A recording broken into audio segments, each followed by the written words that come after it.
Hello, dear queens. I am Anja from Arwendayle, and today I decided to share with you a few frequently asked questions. And a lot of times, women in my profession dealing with those beautiful crowns, we take certain things for granted, and we think you, dear customers or dear queens, know everything. But how would you know unless we tell you, right? So today I thought I'm going to share some of these frequently asked questions with you, and I'm probably gonna do a whole series of them. In case you wonder where I am originally from because of my accent, I am originally from Munich, Germany. And even though I lived here more than half of my life, chances are I will never get rid of this accent. So just in case you wonder. Let's start with the first question. And that's one of the questions that comes up all the time, especially among our newcomers. So number one, what are wigs made of? So most of you are aware that there is usually two kinds of wigs, and just for your understanding, we refer to wigs as crowns. That doesn't mean they are our crowns. We don't refer to a certain brand. We are just replacing the word wigs with the word crowns, because we just like it better, and we are trying to distance ourselves from this stigma that is still associated with the term wig. So just for clarification, when we talk about crowns, we are talking about wigs in general. So what are they made of? Obviously you have, not obviously, I shouldn't take anything, I shouldn't assume anything. So there are two kinds. You have human hair crowns and you have synthetic fiber crowns. The biggest difference, of course, is that human hair crowns are human hair. They usually don't come from one source, in most cases from 2 or 3 different sources if they have a high quality. Could be even more if they are coming from different sources, and to keep the cost down. But usually it's 2 or 3 sources that will result in one human hair crown. The maintenance is a little bit higher than for the synthetic fibers, and that's simply because it's human hair. So you still need to nurture it, you still need to take good care of it, and maybe put masks on and style them just like you would your own hair. Synthetic fibers usually come in 2 different kinds. You have the heat-friendly fibers and you have the non-heat-friendly fibers. There is no difference in quality between the 2 of them. They are both high quality, especially in recent years. They really look like human hair and they feel like human hair. Right now, I am wearing one of our own. This is Anne, out of our Chateau collection. A beautiful, beautiful crown. She looks very natural. She has a wonderful hairline. I hope you can tell. She looks like, it looks like the hair grows out of my scalp, and the color is so beautiful, so well done with a root. You see a zigzag part here. This is something I would definitely take out.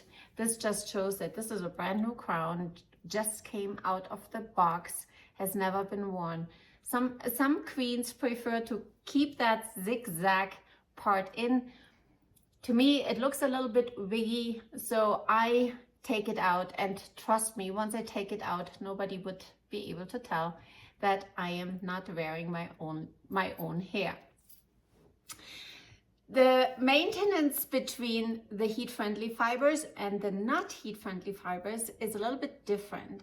So the term heat-friendly is a little bit misleading because it basically tells you, yes, you can treat your heat-friendly fibers with heating tools like a straightener or curling iron.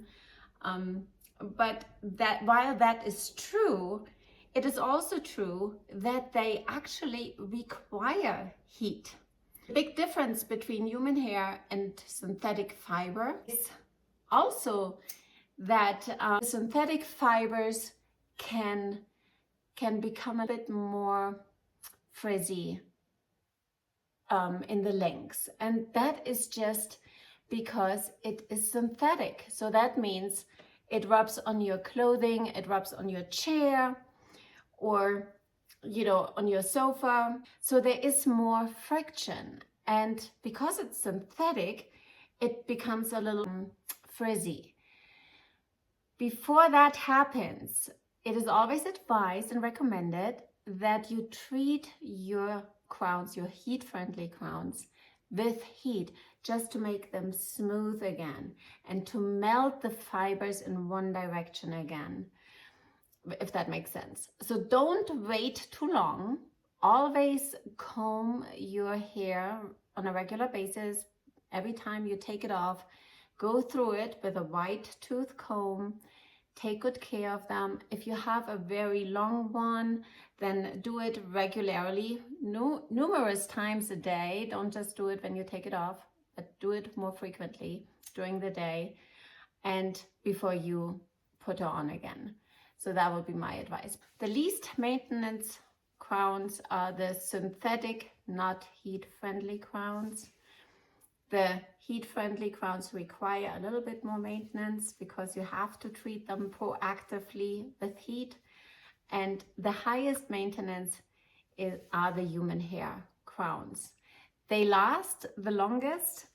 And I find among my customers, the queens, yes, we refer to our customers as queens because every woman is a queen, get it?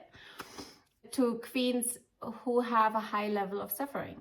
So if you are less concerned about the fashion aspect of owning several crowns, maybe in different colors, different styles, and you suffer from progressive hair loss for whatever reason, you're most likely more concerned about getting a crown that looks like your natural hair and doesn't show anybody that you are dealing with a disorder or with a disease at the current time. So most of my customers who have that high level of suffering, they usually prefer a human hair crown, while our biggest target group, really the women who support those with a high level of suffering, because they make it mainstream, while they prefer the synthetic crowns. It's a lower price point, of course. They might not last as long, but they are certainly more cost effective, especially if you want to change your style on a regular basis. That actually leads us to our next question. And this is the second most question I get. It's like, okay, how long do they last? Well, that entirely depends on you. It depends on your climate. It depends on how often you wear them, how good you take care of them, and how you treat them, and how often you change them. So I have customers who own 5 or 10 or 20 crowns, and of course they don't wear each of them every day, all day long. So their crowns can hold up for 3 years. And then of course I have customers who only have 1 or 2, and they wear them on a daily basis, 5 to 8 hours a day, and they take really good care of them and do everything they're supposed to do, and then they hold up 3 to 6 months. But it's very hard to pinpoint because it really depends on so many factors.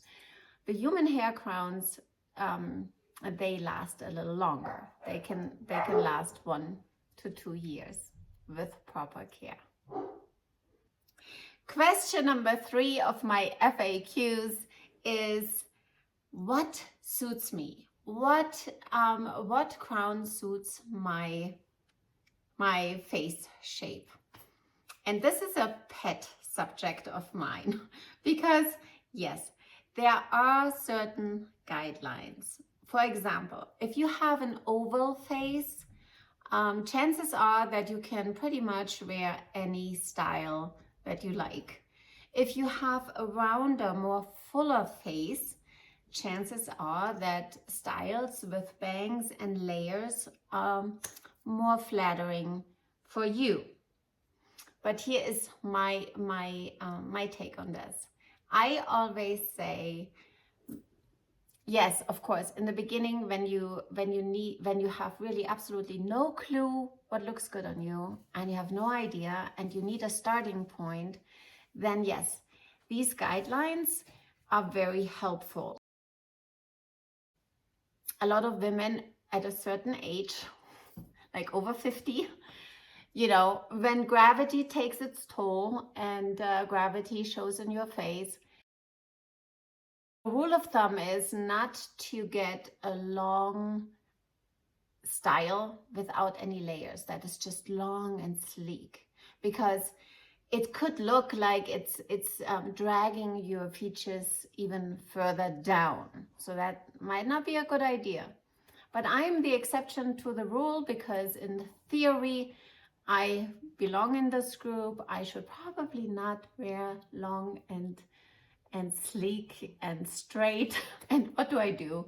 That's my favorite style and I do it and I love it and I like myself in it. So whatever anybody else says is really not of my concern.